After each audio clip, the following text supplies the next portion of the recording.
Por uma série de circunstâncias, eu espero fazer uma intervenção um pouco menor, mas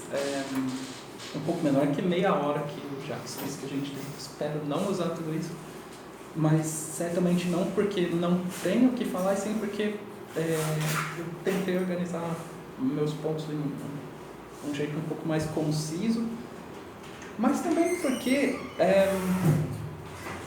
fazendo o papel de contraponto ao trabalho e um pouco também à Vânia, eu sou o defensor da modernidade aqui. Eu gosto, abrindo o jogo assim, eu gosto assim. O que não significa, evidentemente, que não venha de uma tradição crítica à modernidade, né? O meu ponto de partida é um que eu acho que você incorporou muito bem no seu trabalho e começando já a falar sobre o trabalho, eu acho que poderia sentir falta justamente de ter esse trabalho um pouco mais detido com os autores autores e autoras, né, nos quais você se apoia, e o meu ponto de partida, tanto para esse breve comentário, quanto para pensar na vida de modo geral,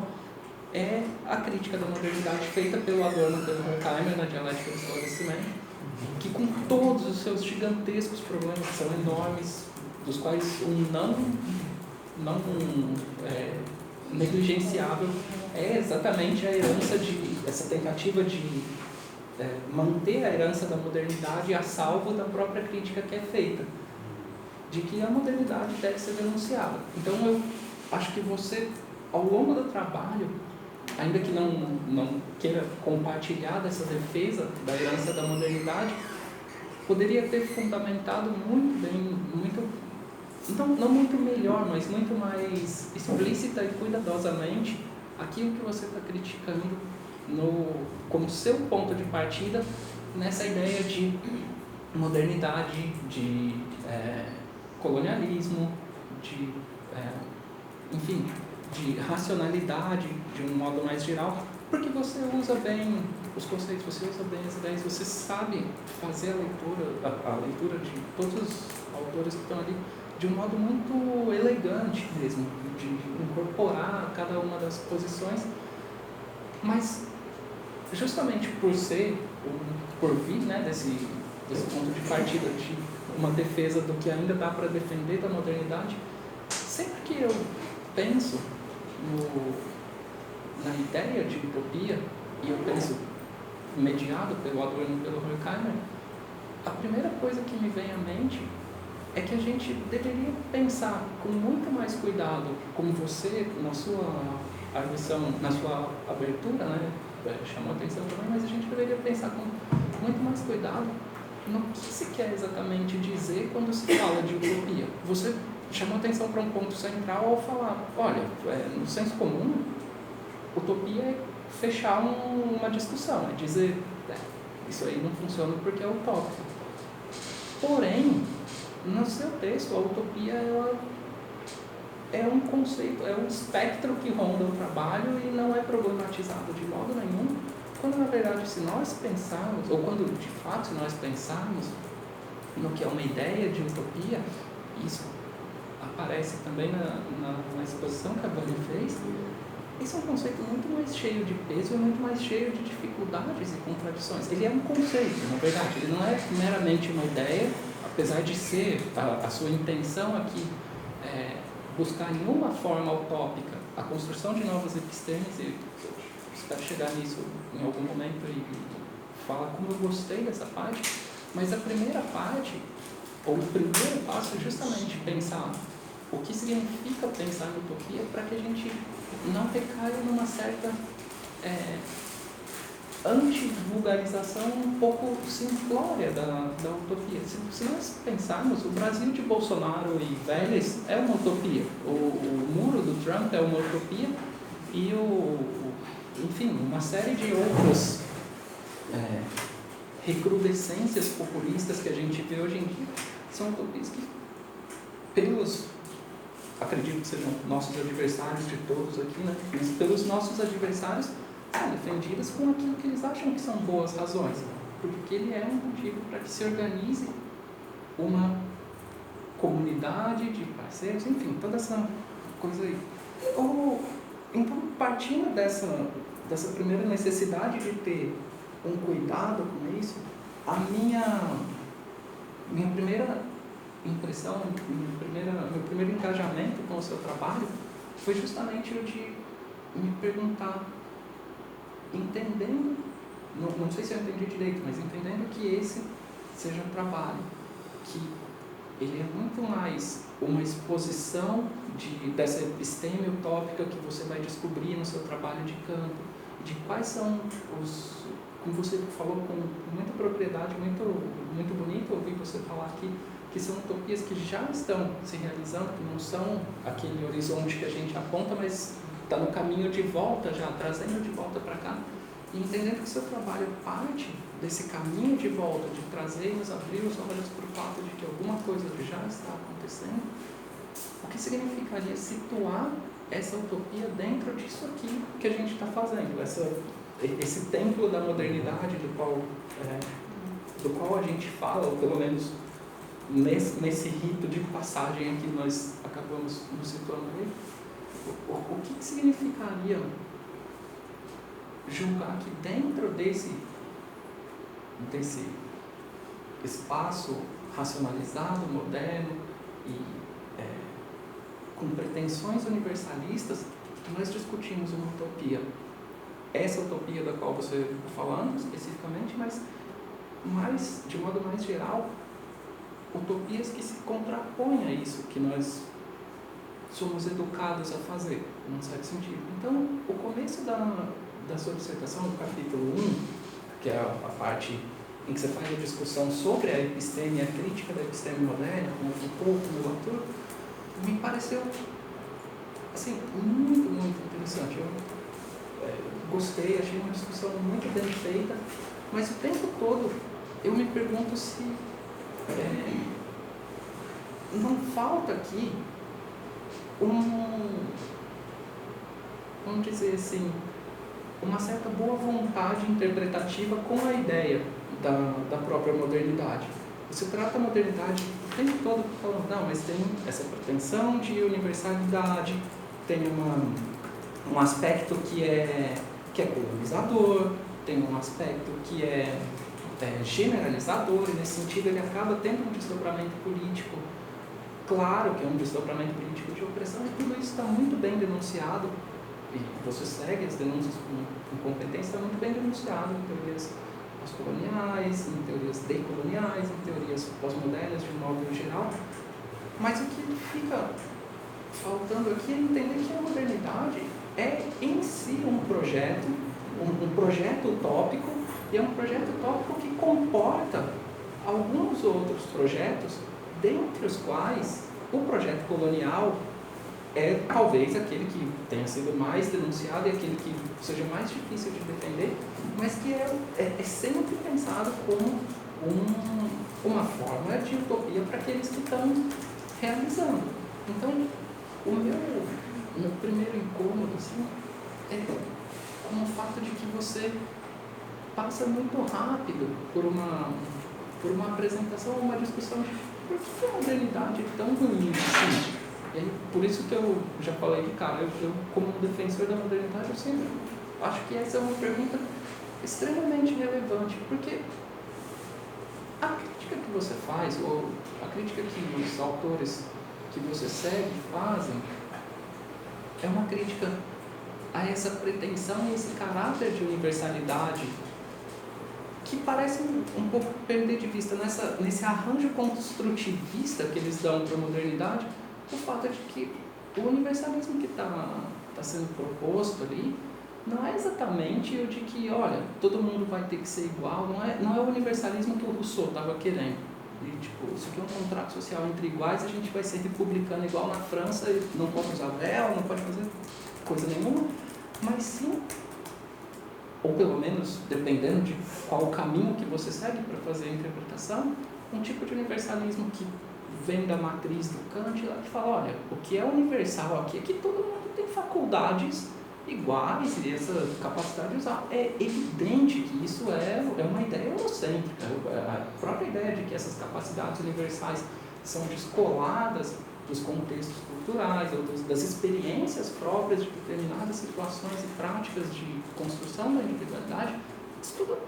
é batatinha. Tipo, há que se concordar com tudo isso, e isso é o que eu digo que está bem denunciado nas críticas. Porém, a pretensão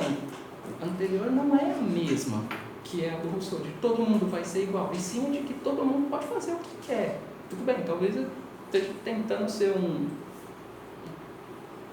eu não sei nem se isso existe, mas estou tentando ser um kantiano libertário, assim.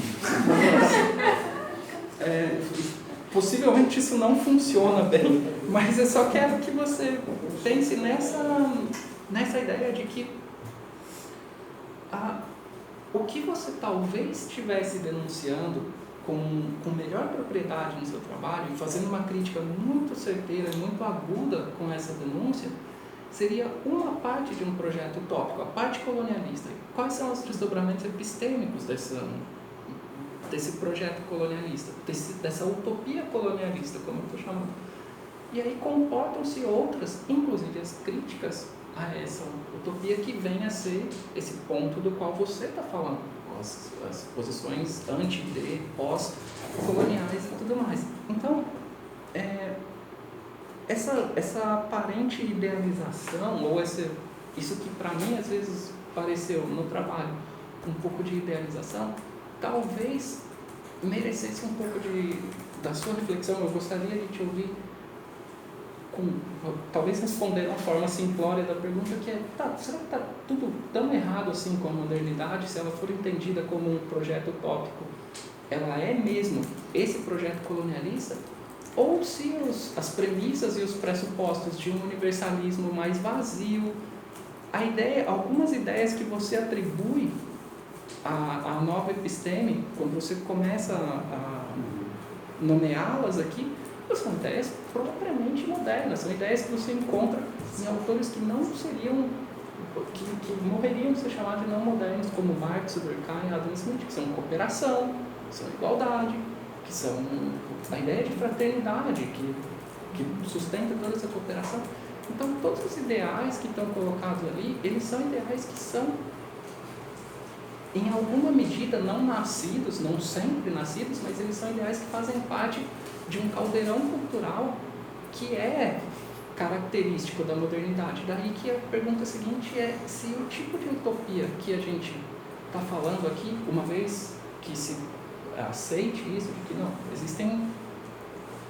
diversas facetas e posições utópicas, mas o tipo de utopia do qual nós estamos falando aqui,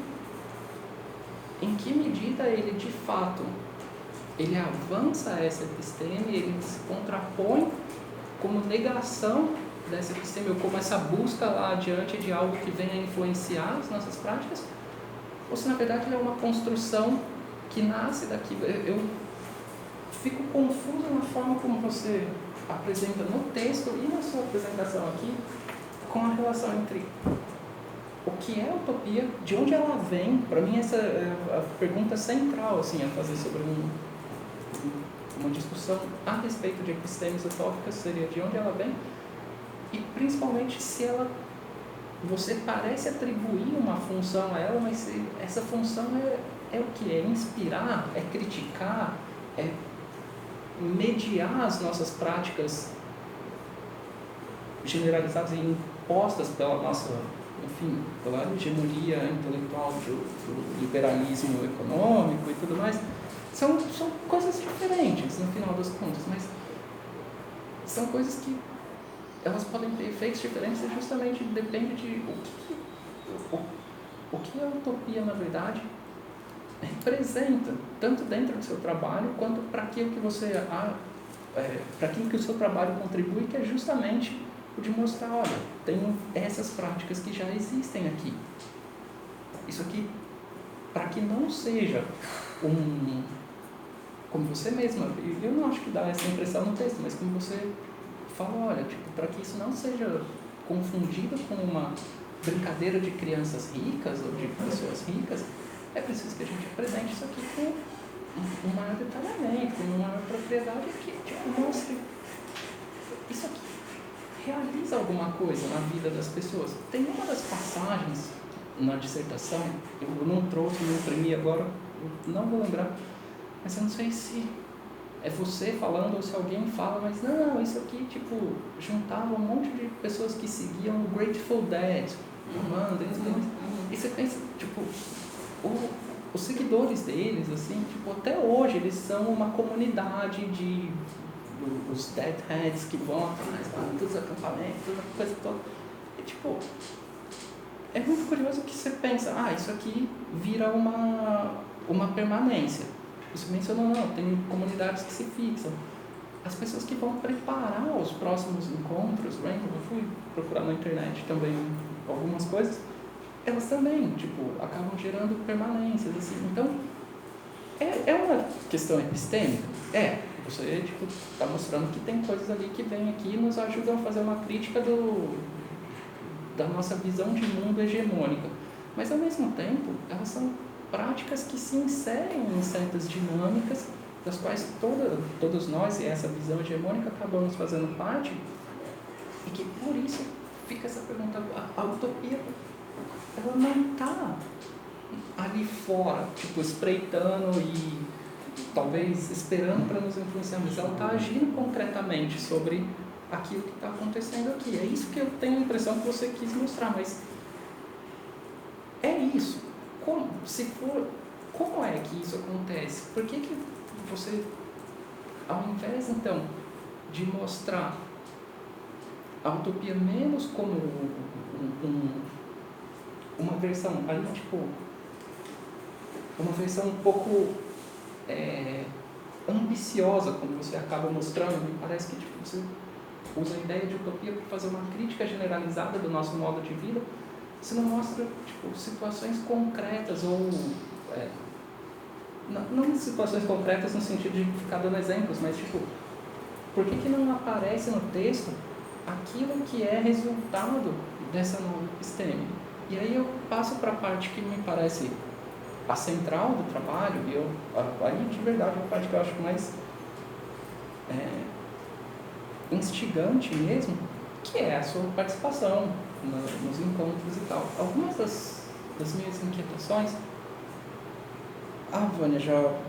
mencionou também, e a primeira delas dizia respeito aos diários também. E eu achei muito bacana a ideia. Também me perguntei, mas peraí, tem um diário pessoal, um diário coletivo, como que isso aqui funciona, por que não dá mais atenção a isso aqui, quero ouvir o que aconteceu com eles, e algumas das coisas você já respondeu, mas uma das minhas principais dúvidas é como funcionava a dinâmica de uso desses diários. Agora você falou que chegou e a pessoa falava, você escreve aí, ou você me diz uma coisa aqui, mas quando você diz os diários se tornaram conhecidos, eu fiquei me perguntando como foi que isso se tornou, qual foi a reação que isso despertou, o que as pessoas acabaram te dizendo, na verdade, mas eu quero escrever, eu não quero escrever, eu não acho que isso aqui vale a pena ser escrito, porque é muito pouco desenvolvida no teu trabalho a dinâmica interna dos encontros. E a dinâmica interna, o movimento como um todo da família Rainbow, ele me parece merecer um pouco mais de destaque, caso você pretenda escrever sobre isso, fazer coisas sobre isso. Esse talvez seja um tema muito interessante, porque você fala absolutamente pouco sobre a tempestade que se formava no encontro que era da Áustria. Aí você fala, vou voltar a isso, daí depois volta em 2 linhas. Teve uma situação de tensão em que uma moça com o álcool, e que você vai voltar a isso, depois você volta em 5 linhas assim, resolve a questão. E eu fiquei, essa parte da tempestade que se formava no encontro da Áustria, que acabou sendo na Eslovênia e tudo mais, foi o que me deixou mais revoltado com o seu texto, porque eu esperava, e você resolveu bem assim. E aí eu fui ler os jornais, na Áustria sobre isso. Eu fui atrás, eu achei 4 ou 5 fontes que falavam sobre a proibição do encontro. E você fala da repressão ao encontro. Das 5 fontes que eu achei, 4 falavam: olha, acontece que o pessoal chegou numa comunidade que era mantida por uma fundação religiosa, não avisou que faria o encontro, resolveu fazer. E aí a fundação religiosa falou: galera, não pode, vocês têm que sair. E chamou a polícia. A polícia era só elogios. Em 4 jornais diferentes falaram: olha, tipo, chegamos aqui, o pessoal nos tratou maravilhosamente bem. E então, esse é o ponto. Esse é o ponto. Porque você diz, houve repressão e foi uma tempestade. O pessoal, eu duvido que a polícia tenha chegado ali e falado: ô pessoal, hoje não dá, né? Vamos fazer em outro lugar, vamos ali para outro país. E depois fazem elogios. Então, por que essas dinâmicas assim poderiam ter aparecido? Eu acho que esse tipo de coisa é muito relevante para a gente entender o que é o funcionamento concreto dessa utopia que já tem efeitos sobre aquilo que a gente está vivendo. Por que tipo, pessoas passam por esse processo que eu imagino que em algum momento